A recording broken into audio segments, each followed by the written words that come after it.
نحمده ونصلي على رسوله الكريم اما بعد فاعوذ بالله من الشيطان الرجيم بسم الله الرحمن الرحيم انا نحن نزلنا الذكر وانا له لحافظون صدق اللہ العظیم۔ 4 جولائی 2021 کا آج کا یہ ہفتوائی درس جامعہ ربانیہ ناظم آباد میں دیا جا رہا ہے۔ قرآن عظیم کی حقانیت اور سچائی پر آپ کے سامنے پے در پے دلائل ذکر کیے جا رہے ہیں کہ قرآن عظیم اللہ کی سچی کتاب ہے، آسمان سے نازل شدہ ہے۔ ہم مسلمانوں کا دعویٰ ہے کہ یہ کتاب برحق آسمان سے اتری ہوئی من و عن دنیا کی صحیح ترین کتاب ہے۔ اس کے کسی حرف کسی زبر زیر میں کوئی فرق آج تک نہیں آیا۔ آج اسی حوالے سے گفتگو کرنی ہے کہ قرآن عظیم کے لیے اللہ تعالیٰ نے کیا حفاظتی انتظامات فرمائے اور کون کون سے حفاظتی باڑھ اللہ تعالیٰ نے قرآن عظیم کے ارد گرد کھینچے، جس کی وجہ سے آج تک کسی کو جرأت نہیں ہو سکی کہ وہ قرآن عظیم کی ایک حرکت کو اپنی جگہ سے ہلا سکے۔ اللہ نے قرآن عظیم کی حفاظت کے لیے جو انتظام فرمایا ہے، اس انتظام کے 2 بنیادی حصے ہیں۔ پہلا حصہ ہے اللہ تعالیٰ نے جب اسے نازل کیا جبرائیل امین کے واسطے سے اور عالم بالا سے قرآن نے سفر کیا، ایک طویل سفر رسول اللہ صلی اللہ علیہ وسلم کے دل مبارک تک جو کہ زمین پر تھا۔ اس سفر کے دوران اللہ نے کیا حفاظتی انتظامات کیے ہیں اور قرآن عظیم اس طویل سفر کے دوران کسی کے دست و برید سے کس طرح محفوظ رہا ہے، یہ پہلا مرحلہ ہے حفاظت کا۔ دوسرا مرحلہ ہے کہ نبی کریم صلی اللہ علیہ وسلم کی زبان سے جب یہ قرآن لوگوں کے سامنے ادا ہوا تو اس وقت سے لے کر آج تک قرآن عظیم کے تحفظ کے لیے اللہ نے کیا انتظام کیا۔ پہلا مرحلہ جس کا تعلق عالم بالا اور عالم علوی سے ہے، خالق کائنات کا کلام ہے۔ سب سے بڑی حفاظت تو یہ ہے کہ یہ اللہ کا کلام ہے، لا مبدل لکلماتہ، اللہ کے کلام کو کوئی بدل نہیں سکتا۔ قرآن اپنے مصدر اور منبع جو ذات خداوندی ہے وہاں محفوظ ہے۔ اللہ بھول نہیں سکتا، اللہ بھول سے پاک ہے، سہو سے پاک ہے، نسیان سے پاک ہے، خطا سے پاک ہے، ہر قسم کی لغزش اور ٹھوکر اور غلطی سے پاک ہے۔ تو اللہ کی ذات میں اس کا کلام محفوظ ہے، اس کا کلام ہے۔ ہم اپنا کلام تو بھول جائیں گے لیکن خالق کائنات اپنا کلام نہیں بھولتا۔ اس لیے اولاً تو حفاظت اس کی اس طریقے سے ہے کہ قرآن عظیم اللہ کا کلام ہے۔ اس کے بعد قرآن عظیم کو اللہ نے لوح محفوظ میں لکھا۔ چنانچہ سورہ بروج میں فرمایا بل ہوا قرآن مجید فی لوح محفوظ، یہ قرآن مجید ایک تختی پر عالم بالا میں لکھا گیا ہے اور وہاں اسے محفوظ کیا گیا ہے۔ وہ تختی اتنی محفوظ ہے کہ اس میں کوئی مخلوق کسی قسم کی تبدیلی نہیں کر سکتی، کسی مخلوق کی وہاں تک رسائی نہیں ہے، پہنچ نہیں ہے، کسی کا ہاتھ دراز ہو کر اس تختی میں گڑبڑ کر دے نہیں کر سکتا۔ ایک تو قرآن اللہ کا کلام ہے، اس وجہ سے بھی محفوظ ہے عالم بالا میں، دوسرا لوح محفوظ میں لکھا گیا، اس کی حفاظت مزید پختہ ہوئی، مکتوبی شکل میں، لکھی ہوئی شکل میں، باقاعدہ اس عظیم الشان لوح پر اللہ تعالیٰ نے کندہ کر دیا ہے، اور وہاں قرآن اس شکل میں نہیں ہے جو ہمارے پاس ہے، وہاں قرآن اپنی اصلی ہیئت میں ہے، اپنی اصلی شکل میں ہے، جس کے لیے فرمایا کہ کل حرف منہا کجبل قاف، وہاں قرآن کا ایک ایک حرف وہ کوہ قاف پہاڑ کی طرح ہے، یعنی الحمد کا الف یا حمزہ یہ اتنا چھوٹا نہیں ہے جتنا یہاں چند سینٹی میٹر کا آپ کو لگتا ہے، چھوٹا سا آپ نے یوں پین رکھا اور یوں کھینچا اور الف لکھ دیا، وہاں یہ الف یا لام یا ہا یا میم یا دال جتنے بھی قرآن کے حروف ہیں، ہر حرف کل حرف منہا کجبل قاف،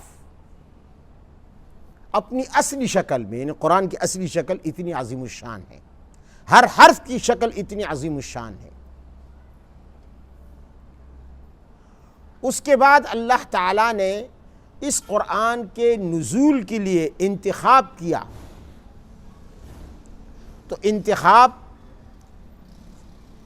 فرشتوں کا کیا۔ فرشتے ایک طاقتور مخلوق ہیں، عام فرشتے کی یہ طاقت ہے کہ اگر ہمالیہ کے پہاڑوں کو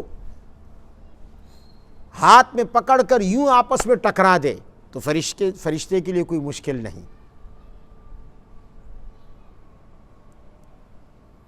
اتنی طاقت ہوتی ہے فرشتے میں۔ تو فرشتے خود ایک طاقتور مخلوق ہیں اور فرمانبردار مخلوق ہیں، باغی بھی نہیں، امانتدار مخلوق ہیں، خائن بھی نہیں،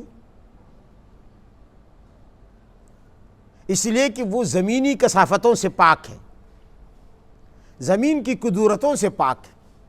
تو اللہ نے فرشتوں کا انتخاب کیا، جنات کے حوالے نہیں کیا کہ جنات لے کر آئیں، اس لیے کہ جنات پر اعتماد نہیں ہو سکتا،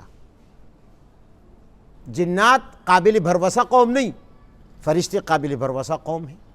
تو قرآن کی حفاظت کے لیے اللہ نے فرشتوں کی جنس کا انتخاب کیا، یہ مزید حفاظت ہے، یہ ایک اور حفاظتی باڑ ہے۔ پھر فرشتوں میں بھی جس فرشتے کا انتخاب کیا وہ کوئی عام شخص نہیں، کوئی عام سیویلین فرد نہیں ہے فرشتوں کا، بلکہ وہ فرشتوں کا بادشاہ ہے، اور بادشاہ تک ہر ایک کی رسائی نہیں ہوتی، بادشاہ تک پہنچنا اور اس سے کوئی چیز حاصل کرنا، چھیننا، یہ کسی کے بس میں نہیں ہوتا۔ پھر وہ بادشاہ بھی بہت بڑا طاقتور ہے، بذات خود بھی طاقتور ہے، ایک تو فرشتہ ہونے کی وجہ سے طاقتور ہے، پھر اس کے اندر جو سرداری کی صفات ہیں اور اسے سید الملائکہ کہا گیا، تو مقام اور مرتبے کے لحاظ سے بھی وہ طاقتور ہے اور اپنے وجود کے لحاظ سے بھی طاقتور ہے۔ ظاہر ہے کہ جو فرشتہ زمین کے ایک بہت بڑے خطے کو زمین سے کاٹ دے اور لے جا کے آسمان تک اور وہاں سے پھر الٹا پٹخ دے، تو اس فرشتے کی قوت کا کیا کہنا؟ اتنی طاقتور مخلوق تو کائنات میں کوئی اور ہے ہی نہیں جو اس سے بھی زیادہ طاقتور ہو اور اس پر غالب آ جائے۔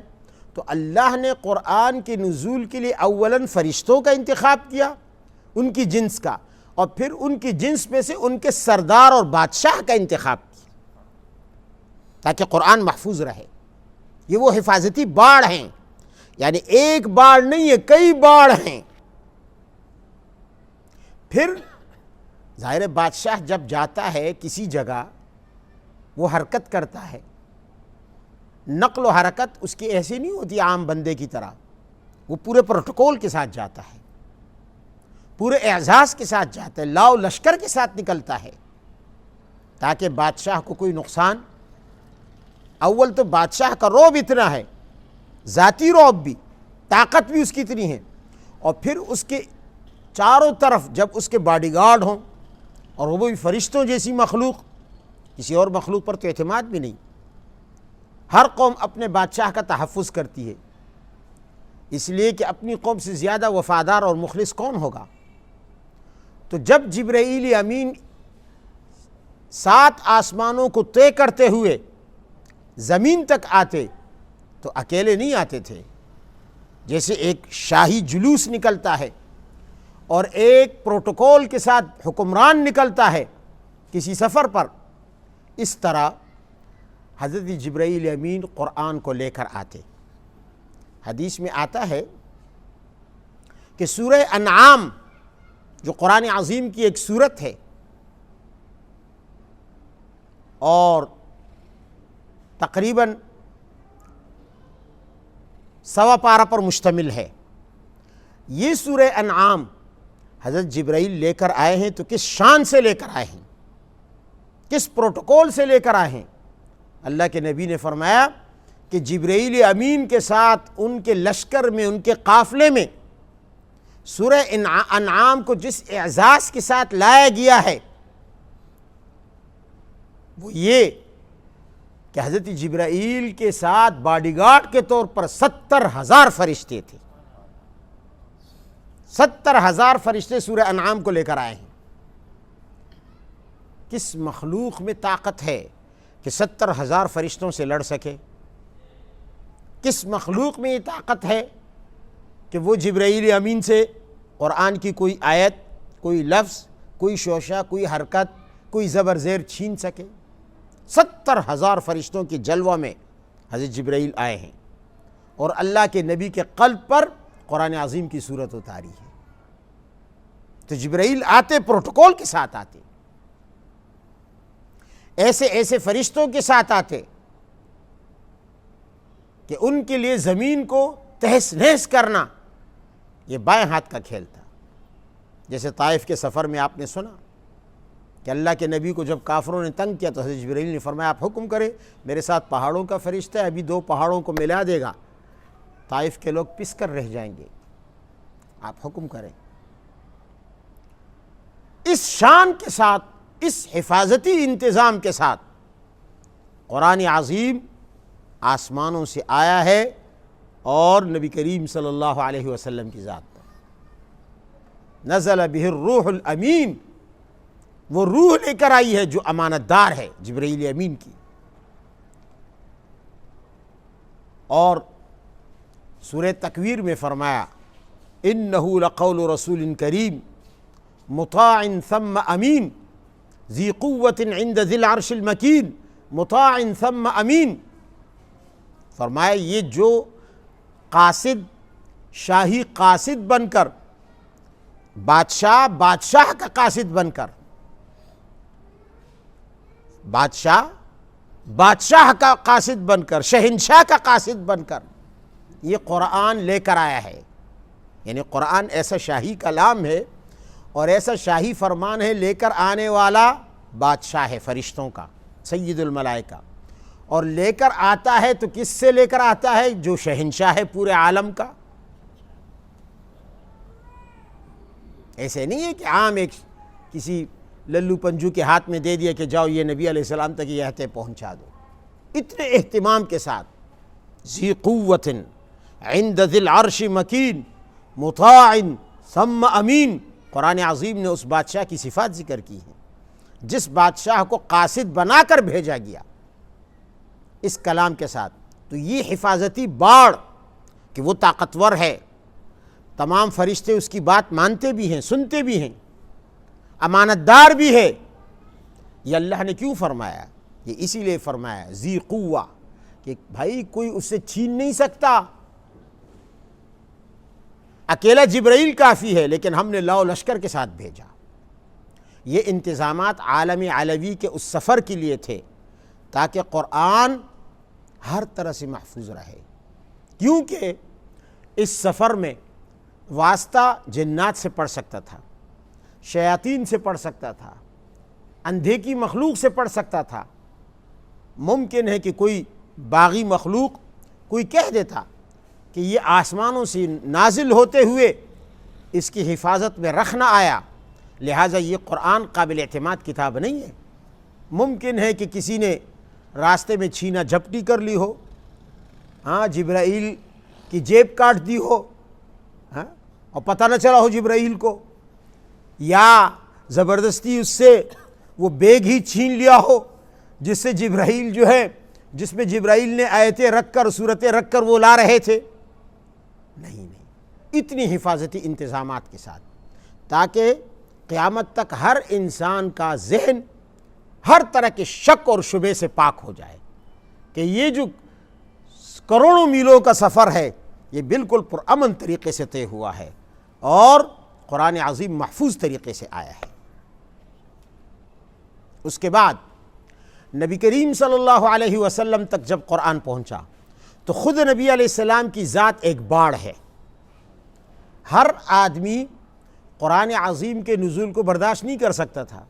آدمی کی تو کیا مجال ہے، لو انزلنا هذا القرآن على جبل لرأيته خاشعا متصدعا من خشیت اللہ، اگر اس قرآن کو ہم پہاڑ پر اتارتے تو وہ بھی برداشت نہ کر سکتا، چاہے کہ یہ 6 فٹ کا انسان، کمزور سا، گوشت پوست کا، وہ چٹانیں، وہ پتھر، وہ پہاڑ، وہ بھی ریزہ ریزہ ہو جاتے۔ لیکن شاباش ہے محمد الرسول اللہ کو، آمنہ کے یتیم کو، کہ جو اتنا بھاری کلام برداشت کر گیا، اسے ضبط کر گیا، اسے حفظ کر گیا، اس لیے کہ اللہ نے اس کی حفاظت کا وعدہ کیا، لا تحرک بہ لسانک لتعجل بہ ان علینا جمعہ وقرآنہ فاذا قرأناہ فاتبع قرآنہ ثم ان علینا بیانہ۔ فرمایا نبی علیہ السلام شروع میں جب آپ کو عادت نہیں تھی وحی کی اور شروع کے دن تھے تو آپ جلدی جبرائیل کے ساتھ پڑھنے لگتے تاکہ بھول نہ جاؤ۔ جبرائیل تو چلا جائے گا، مجھے یاد نہ رہے گا تو قرآن ضائع ہو جائے گا، میں لوگوں تک کیسے پہنچاؤں گا؟ تو آپ بھی یاد رکھنے کے لیے جبرائیل کے ساتھ پڑھتے۔ اللہ نے فرمایا میرے حبیب پرواہ کیوں کرتا ہے، ساتھ پڑھنے کی ضرورت نہیں ہے، صرف سن۔ قرآن کا ادب یہ ہے کہ جب اسے پڑھا جائے تو اسے سنا جائے، جب بھی قرآن پڑھا جا رہا ہو تو اسے سنا جائے، لہٰذا جب جبرائیل پڑھے تو اسے سن، تیرا کام سننا ہے اس وقت۔ باقی رہا یہ خطرہ کہ جبرائیل تو چلا جائے گا کروڑوں میل دور آسمانوں پر، گھڑی تو آ نہیں سکتا کہ زبر زیر میں شک ہو گیا تو اسے پھر جبرائیل بھائی جلدی سے آؤ، مجھے یہاں غلطی ہو گئی، آیت میں لفظ میں غلطی ہو گئی، بھائی جبرائیل جلدی پہنچو، مجھے یہ لفظ کیسے بتایا تھا تم نے، اور بھائی آیت بھول گیا ہوں، جبرائیل بھائی جلدی پہنچو اور مجھے آیت بتا دو، اچھا یہ آیت کہاں پر رکھنی تھی، اس کو کہاں کس ترتیب سے پڑھنی ہے۔ یہ خدشات تھے نبی علیہ السلام کو۔ اللہ نے فرمایا ان علینا جمعہ وقرآنہ۔ آپ پریشان کیوں ہوتے ہیں؟ سیکنڈوں کے اندر، لحظوں کے اندر ابھی جبرائیل نے آخری لفظ اور آخری حرف اپنی زبان سے ادا کیا ہی ہوگا کہ ہم نے ساری وحی، ساری آیتیں، ساری صورتیں جو وہ لے کر آیا ہوگا آپ کے دل پر اس طرح نقش کر دی ہوں گی جس طرح پتھر پر لکھائی نقش کر دی جاتی ہے۔ آپ بھول نہیں سکتے۔ ان علینا جمعہ وقرآنہ فاذا قرأناہ فاتبع قرآنہ ثم ان علینا بیانہ۔ یہ اللہ تعالیٰ نے حفاظتی انتظام کیا کہ نبی کریم صلی اللہ علیہ وسلم کی ذات بھی، آپ کی ذات مبارکہ بھی قرآن عظیم کی حفاظت کے لیے ایک باڑ خداوندی ثابت ہو جائے۔ یہ خداوندی باڑ ہے، اور آپ میں 40 جنتی مردوں کی طاقت تھی، تبھی تو آپ قرآن کی حفاظت کر سکے، تبھی تو آپ نے قرآن کے محافظ کا حق ادا کیا۔ پھر اللہ تعالیٰ نے نبی علیہ الصلوۃ والسلام کے بعد دوسرا زمینی انتظام صحابہ کرام کی شکل میں کیا۔ حضرات صحابہ کرام نے قرآن کو اپنے سینوں پر لکھ دیا، اپنی زبانوں پر چڑھا دیا، اور اس زمانے میں کاغذ قلم نہیں ہوتے تھے، لیکن اس کے باوجود صحابہ کرام نے قرآن کے ایک ایک حرف کو، ایک ایک لفظ کو، ایک ایک آیت کو اور ایک ایک سورت کو کھجور کے پتوں پر اور جانوروں کی کھالوں پر لکھ لکھ کر اور جانوروں کی ہڈیوں پر لکھ لکھ کر پورے قرآن کو مکتوبی شکل میں بھی محفوظ کر دیا۔ یہ دوسرا زمینی انتظام تھا، ایک نبی بلکہ تیسرا ایک نبی علیہ السلام کا سینہ، دوسرا صحابہ کرام کے سینے، اور تیسرا صحابہ کرام کی کتابت، قرآن کو لکھنا، وہ چمڑے، وہ کھجور کی چھالیں اور وہ جانوروں کی ہڈیاں، وہ قرآن عظیم کی حفاظت کا تیسرا انتظام بنے۔ اس کے بعد اللہ نے قرآن عظیم کی حفاظت کے لیے ابو بکر صدیق کو کھڑا کر دیا۔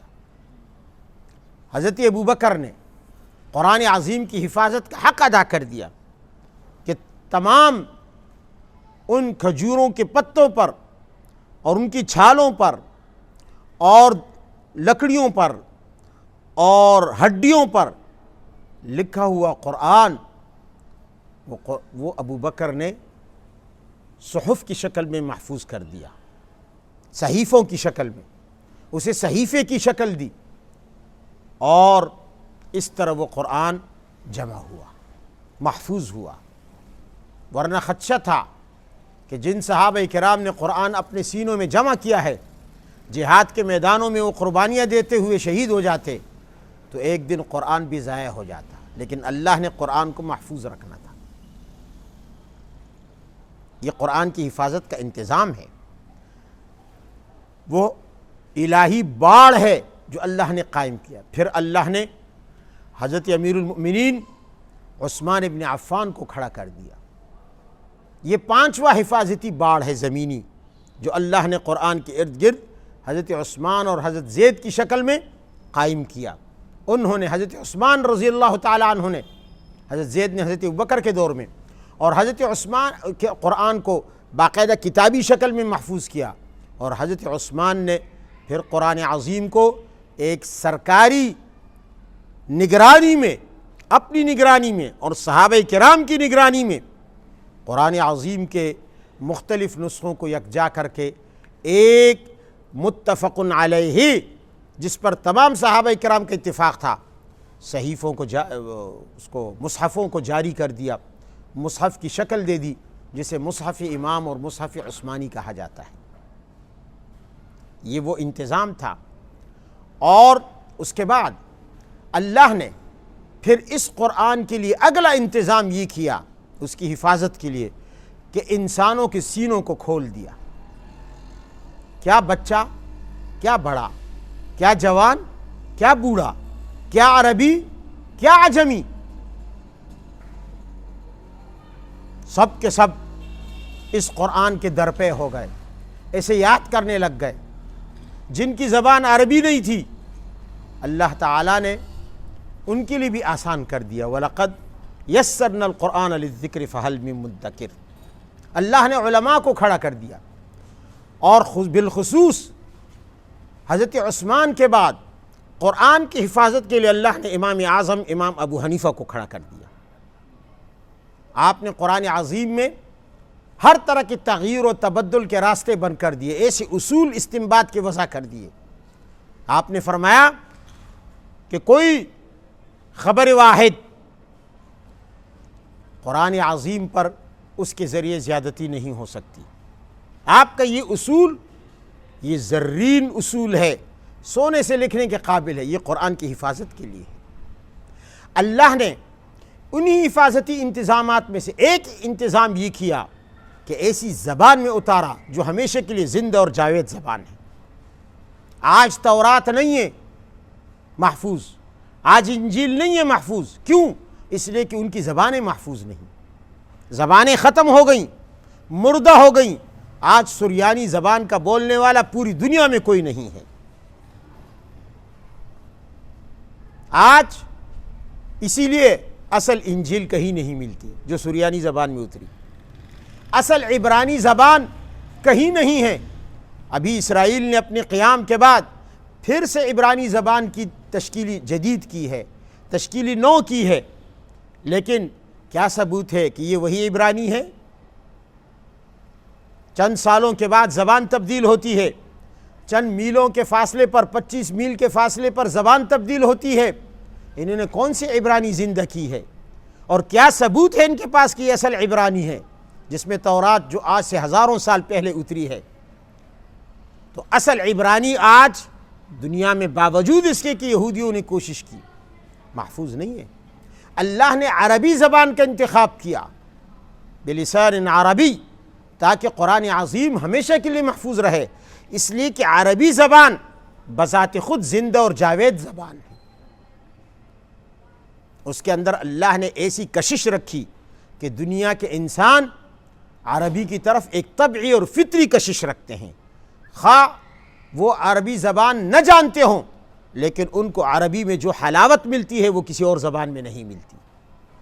اسی لیے اللہ نے عربی کی طرف لوگوں کو اس طرح راغب کیا جس طرح خانہ کعبہ کی طرف دنیا کے انسانوں کے دلوں کو راغب کیا، اور یہ اسے زندہ اور جاوید زبان رکھا، بنایا۔ آج عربی اپنی اپنی صورت میں، اصلی شکل میں الحمدللہ کتابوں میں بھی موجود ہے، زبانوں پر بھی موجود ہے۔ یہ قرآن عظیم کی حفاظت کا وہ باڑ ہے جو اللہ نے مقرر کیا۔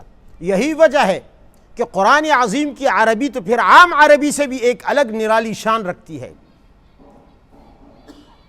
بہت سارے ایسے لوگ جو قرآن کے حافظ نہیں تھے، جو عربی بھی نہیں جانتے تھے، لیکن جب ان کے سامنے عربی زبان کا کوئی شعر پڑھا گیا اور انہیں کہا گیا کہ یہ قرآن کی آیت ہے، انہوں نے جھٹ انکار کر دیا کہ نہیں، یہ قرآن کی آیت نہیں ہو سکتی۔ قرآن کی آیت کی اپنی ایک شان ہے، اپنی ایک تاثیر ہے۔ تو وہ عام عربی کلام اور قرآن کی عربی میں ایک عامی شخص جس کے پاس کوئی علم نہیں، کوئی حفظ قرآن نہیں، وہ بھی فرق کر لیتا ہے، معلوم ہو جاتا ہے کہ یہ اللہ کا کلام ہے اور یہ بشر کا کلام ہے، یہ انسانوں کا کلام ہے۔ میں نے کہا کہ آج اصلی تورات انجیل دنیا میں کہیں نہیں۔ امیر المومنین اپنے زمانے میں خلیفہ مأمون ایک دفعہ دربار میں بیٹھے ہوئے تھے، بہت سارے لوگ تھے۔ اچانک ایک شخص آیا تو بہت فصیح بلیغ، تقریر کا ماہر، زبان کا میٹھا۔ مأمون بہت متاثر ہوا اس شخص سے۔ تو جب وہ رخصت ہونے لگا، اسے کہا ٹھہرو، تم کون ہو؟ مجھے تو اسرائیلی اور یہودی لگتے ہو، کیا ایسا ہی ہے؟ اس نے کہا جی ہاں، میں اسرائیلی ہوں، یہودی ہوں۔ مامون نے کہا میں تمہیں ایک پیشکش کرتا ہوں، جاتے جاتے تم تو جا رہے ہو، میں تمہیں اسلام کی دعوت دیتا ہوں۔ تم جیسا ذہین آدمی، تم جیسا فطین اور ذکی آدمی، قابل آدمی جو تقریر کا ماہر ہے، لہٰذا میں تمہیں دعوت دیتا ہوں کہ ایسے قابل آدمی کو اسلام قبول کر لینا چاہیے، اور دیکھو ہم تمہاری قدر کریں گے، ہم تمہیں نواز دیں گے، تمہاری سوچ سے بھی زیادہ تم اسلام لے آؤ۔ اس نے کہا دینی و دین آبائی، میں اپنے باپ دادا کا دین نہیں چھوڑ سکتا، میں اسلام قبول نہیں کر سکتا۔ مامون نے کہا تیری مرضی، نہیں قبول کرتا تو جا۔ چلا گیا۔ 1 سال گزر گیا۔ 1 سال کے بعد ایک دن مامون نے دیکھا کہ وہی شخص دربار میں آیا ہے۔ مسلمان علماء کی وضع قطع میں ہے، لباس ایک عالم دین کا ہے۔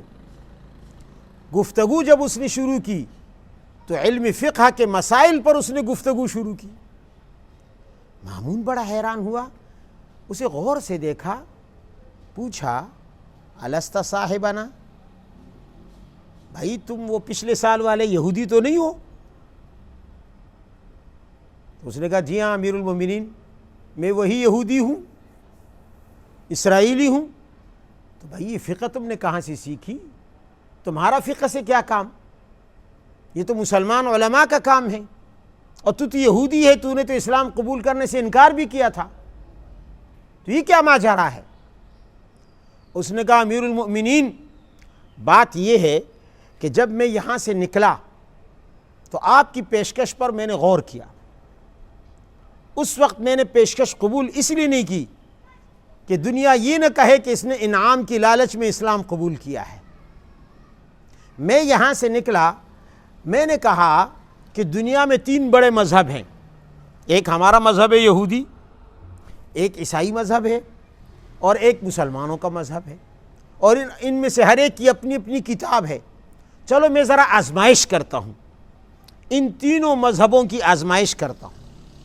کہا امیر المومنین آپ کو تو پتہ ہے کہ اللہ نے مجھے تقریر کے ملکہ سے نوازا ہے، تو جس طرح مجھے اللہ نے حسن تقریر سے مالا مال کیا ہے، اسی طرح اللہ تعالیٰ نے مجھے حسن تحریر سے بھی مالا مال کیا ہے۔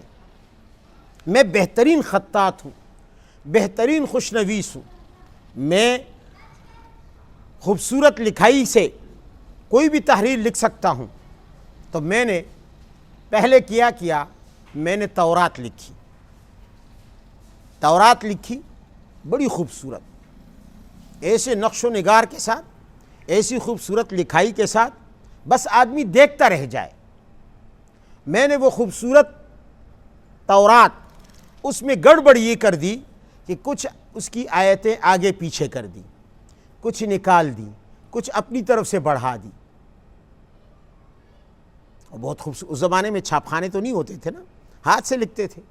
تو اس نے کہا میں نے بڑے خوبصورت انداز میں اور یہ کام کیا، آیتوں میں تبدیلی کر دی، الفاظ آگے پیچھے کر دیے، کچھ نکال دیے، کچھ بڑھا دیے، اور بڑے احترام کے ساتھ اسے سجا کر سنوار کر میں سینیگاگ چلا گیا، یہودیوں کی عبادت گاہ میں چلا گیا، اور وہاں میں نے ربیوں سے کہا، میں ان کے علماء سے، اپنے علماء سے، اس کا مذہب بھی یہودی تھا، میں نے اپنے علماء سے کہا کہ بھئی میں تورات لے کر آیا ہوں، اور بڑی محنت سے میں نے لکھا ہے اسے، اور انتہائی خوشخطی کے ساتھ لکھا ہے، میں یہ تورات بیچنے کے لیے لایا ہوں، آپ لوگ خرید سکتے ہیں؟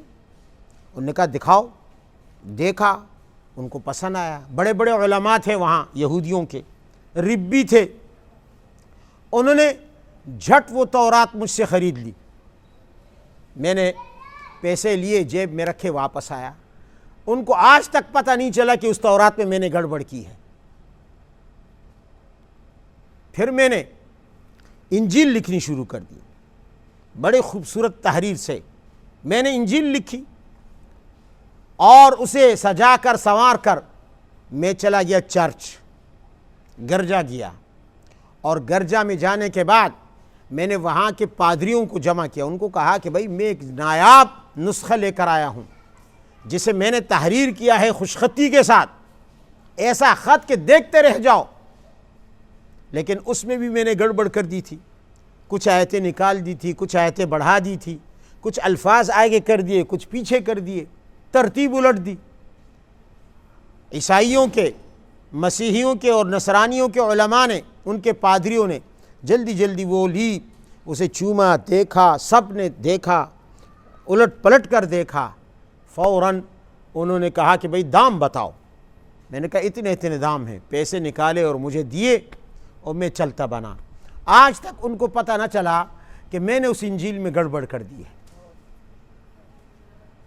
کہ لگے پھر میں نے قرآن لکھا، قرآن لکھنا شروع کیا، لکھا بڑی خوبصورت طریقے سے، قرآن لکھا، مکمل کیا، بڑے غلاف ولاف میں اسے بند کر کے سجا کر میں گیا عام کتب خانہ والوں کے پاس، کتب فروشوں کے پاس، اور میں نے مکتبے والوں سے کہا کہ بھئی قرآن لے کر آیا ہوں، بڑا عجیب یادگار قرآن ہے، اپنے ہاتھ سے لکھا ہے۔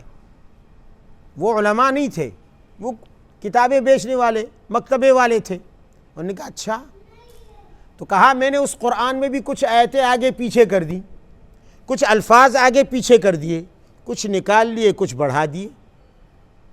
میں نے وہ کتاب ان کو تھمائی قرآن، انہوں نے دیکھا، جگہ جگہ سے دیکھا، جھٹ انہوں نے پہچان لیا، انہوں نے کہا یہ قرآن صحیح نہیں ہے، ایسے ہی پھینک دیا۔ کہا بھئی یہ قرآن صحیح نہیں ہے، واپس لے جاؤ اسے۔ میرے منہ پر دے مارا۔ میں سمجھ گیا کہ یہ واقعی اللہ کی کتاب ہے، اس میں کوئی گڑبڑ نہیں کر سکتا۔ کیسے کرے گا بھائی؟ کوششیں نہیں ہوئی۔ آپ اندازہ لگائیں، میں آپ کو ایک تاریخ بتاتا ہوں کہ اسلام کے خلاف کفار نے کتنی بڑی سازشیں کی۔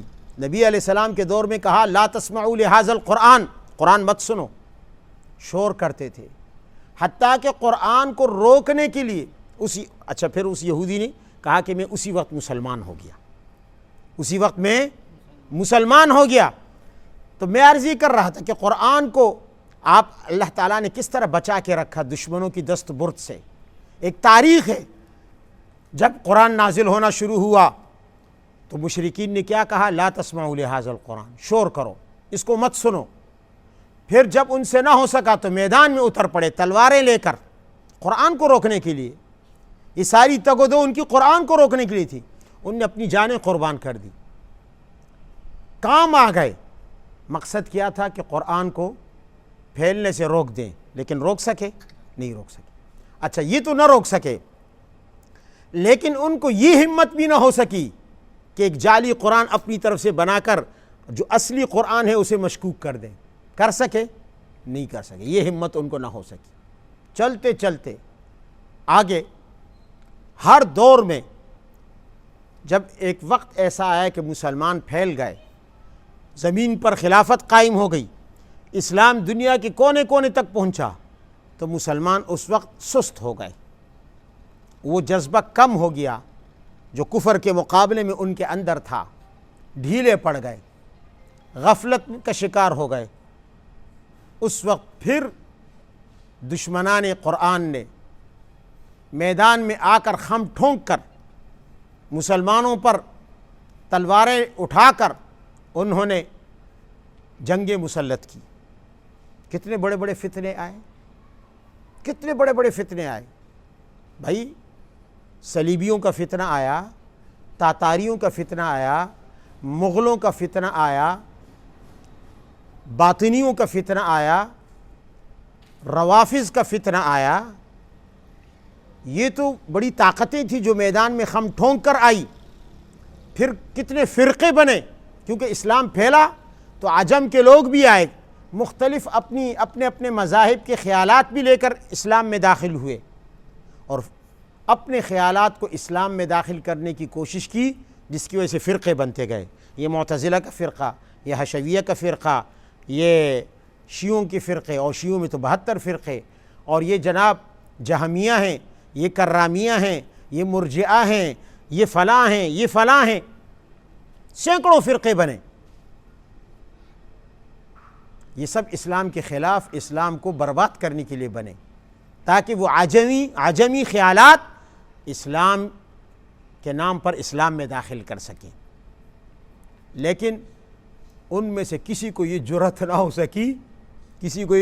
ہو سکی کہ وہ جعلی قرآن بنا دے یا اس قرآن میں تحریف کر لے اور اپنے عقائد کو قرآن کی آیتوں کی شکل میں قرآن میں داخل کر دے۔ یہ جرأت کسی کو، نہ معتزلہ کو ہو سکی، نہ خوارج کو ہو سکی، نہ شیعوں، اور کسی نے کی بھی تو ناکام ہوئے، اور قرآن پھر بھی محفوظ رہا۔ حالانکہ اس زمانے میں وسائل کہاں تھے؟ ہاتھ سے لکھتے تھے، ہاتھ سے لکھا کرتے تھے، پھر بھی کسی کو جرأت نہیں ہوئی کہ کسی دور دراز دیہات میں، دنیا سے کٹی ہوئی کسی بستی میں جہاں مسلمان ہوں اور ان کا دنیا سے کوئی تعلق نہ ہو، اور ان میں جا کر کوئی جعلی قرآن رائج کر دے۔ حالانکہ آپ دیکھیں دشمنان اسلام نے ایسا نہیں کہ کوشش نہیں کی جعلی چیزیں بنانے کی، جعلی حدیثیں بنائیں۔ حدیثوں پر تو وہ آئے کیونکہ ان کے ارد گرد اللہ نے حفاظتی باڑ قرآن کی طرح نہیں لگایا تھا، تو ایک ایک شخص نے حدیثیں بنائیں، پورے فرقوں نے حدیثیں بنائیں، وضع کی۔ عمرو بن ثابت ایک رافضی شیعہ گزرا ہے، امام مسلم نے مقدمہ مسلم میں اس کا ذکر کیا. وہ کہتا ہے میں نے 70,000 حدیثیں گڑھی ہیں. ایک دفعہ ایک زندیق امیر المؤمنین حضرت ہارون الرشید رحمہ اللہ کے دربار میں آیا تو اس نے کہا, اس کی جرت دیکھیں, تنزیہ طور پر اس نے کہا کہ اے ہارون رشید, این انت من 4,000 حدیث التی وضعتها لکم, کیا کرو گے, کیا کر سکتے ہو تم؟ میں نے 4,000 حدیثیں خود گڑھی ہیں. میں نے تمہارے مذہب کو برباد کرنے کے لیے کتنی حدیثیں گڑھی؟ 4,000 حدیثیں گڑھی ہیں. احرم فیہا الحلال و احلل فیہا الحرام, میں نے اس میں حلال کو حرام اور حرام کو حلال کر دیا.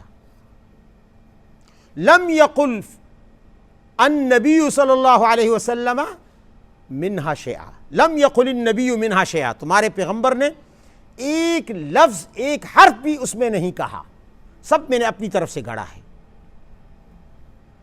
یہ بات اس نے کی کس کو؟ اس زندیق نے ہارون الرشید کو, خلیفۃ المسلمین امیر المؤمنین عباسی خلیفہ ہیں. ہارون الرشید نے بڑا پیارا جواب دیا, کہا این انت یا عدو اللہ من ابی اسحاق الفزاری و عبد اللہ ابن المبارک, اے اللہ کے دشمن, تو نے 4,000 حدیثیں گھڑ کر ہمارے دین کو خراب کرنے کی کوشش کی, لیکن ہمیں پرواہ نہیں ہے, اس لیے کہ اس دین کے ارد گرد اللہ نے چوکیدار بھی کھڑے کیے ہیں, ابو اسحاق فزاری جیسے, عبداللہ ابن مبارک جیسے, ینخلونہا نخلا ثم یخرجونہا حرفا حرفا, ایسے جواں مرد اللہ نے چوکیدار کھڑے کر دیے جو تمہاری ایک ایک روایت کو اور ایک ایک گھڑی ہوئی حدیث کو چھلنیوں سے گزار کر, چھان کر جعلی حدیثوں کو ایک طرف کر دیں گے اور اصلی حدیثوں کو دوسری طرف کر دیں گے. ایک ایک حرف ان چھلنیوں سے گزار دیں گے. تو دیکھو انہوں نے گھڑا, حدیثوں کو گھڑا, لیکن نبی علیہ الصلوۃ والسلام کی حدیثوں پر تو ان کو جرت ہوئی گھڑنے کی, لیکن قرآن کو وہ پھر بھی نہ گھڑ سکے, قرآن پر یہ جرت نہ کر سکے. اللہ تعالیٰ نے ان کے دماغوں کو بند کر دیا. وَادْعُوا شُهَدَاءَكُم مِّن دُونِ اللَّهِ, کیسے ہوتا؟ اللہ نے چیلنج کیا تھا. ہے کسی میں طاقت, قابلیت, صلاحیت تو آ جائے سامنے.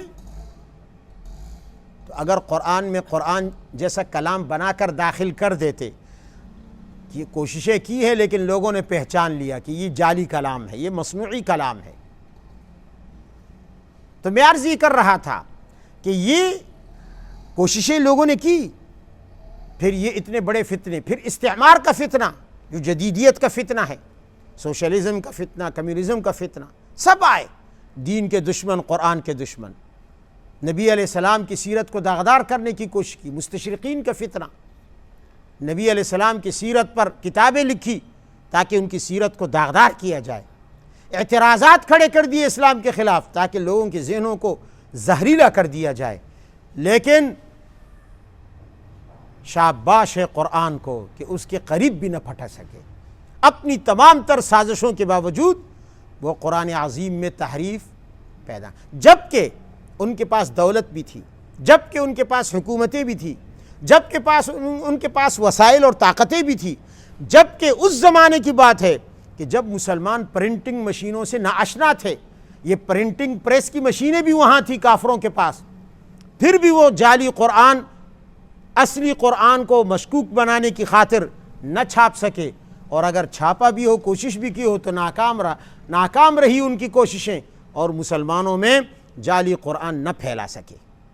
یہ اللہ نے ایک حفاظتی باڑ قرآن کے ارد گرد قائم کیا ہے. یہ وہ باڑ ہیں, یہ ایک باڑ نہیں, یہ کئی باڑ ہیں. تو قرآن کی حفاظت کا اتنا مضبوط اور قوی انتظام, یہ دلیل ہے اس بات کی کہ قرآن عظیم اللہ تعالیٰ کی کتاب ہے. ایسی حفاظت اور ایسا انتظام دنیا کی کسی کتاب کا نہیں ہوا، حتیٰ کہ ان کتابوں کا بھی نہیں ہوا جو اللہ تعالیٰ نے دیگر انبیاء کرام پر اتاری ہیں، ان کے لیے بھی اتنا انتظام نہیں کیا۔ تو آج قرآن عظیم ہر لفظ کے ساتھ، ہر حرف کے ساتھ، ہر شوشے کے ساتھ، ہر آیت کے ساتھ محفوظ ہے الحمدللہ، اور قیامت تک محفوظ رہے گا انشاءاللہ عز و جل۔ قرآن قیامت تک محفوظ رہے گا، لہٰذا یہ اس بات کی دلیل ہے کہ قرآن عظیم اللہ کی کتاب ہے۔ اس کے جو قراءات کی جو اختلافات ہیں، ائمہ قراءات کی مختلف قراءتیں ہیں، جیسے قاری عبدالباسط پڑھتے تھے، اور آج کل مصری قراء تو اب ہر ایک کے پاس موبائل ہے، لگا دیتا ہے، مختلف قراءتیں ہیں، تو یہ قراءتیں بھی قرآن عظیم کی حفاظت کی خاطر ہیں۔ باوجود اس کے کہ ایک ایک لفظ میں کئی کئی قراءتیں ہیں، پھر بھی کسی کو قراءت کے نام پر بھی جرأت نہیں ہوئی کہ قرآن میں کوئی اپنی طرف سے لفظ داخل کر دے اور یہ کہہ دے دنیا کو کہ جناب یہ تو فلاں قراءت ہے، فلاں قاری کی قراءت ہے، یہ جرأت بھی نہ ہو سکی۔ تو اللہ تعالیٰ نے ان قراءتوں کو بھی محفوظ کر دیا، ان لہجوں کو بھی محفوظ کر دیا، ان آیات اور ان سور کو محفوظ کر دیا من و عن، جس طرح کہ محمد رسول اللہ صلی اللہ علیہ وسلم پر اتری تھی۔ اور یہ قرآن عظیم کا اعجاز بلکہ معجزہ در معجزہ ہے، اعجاز در اعجاز ہے۔ اللہ تعالیٰ مجھے بھی قرآن عظیم پر مکمل تا دم مرگ یقین اور اعتقاد پختہ رکھنے کی توفیق عطا فرمائے، اور آپ کو بھی۔ وآخر دعوانا ان الحمد للہ رب العالمین۔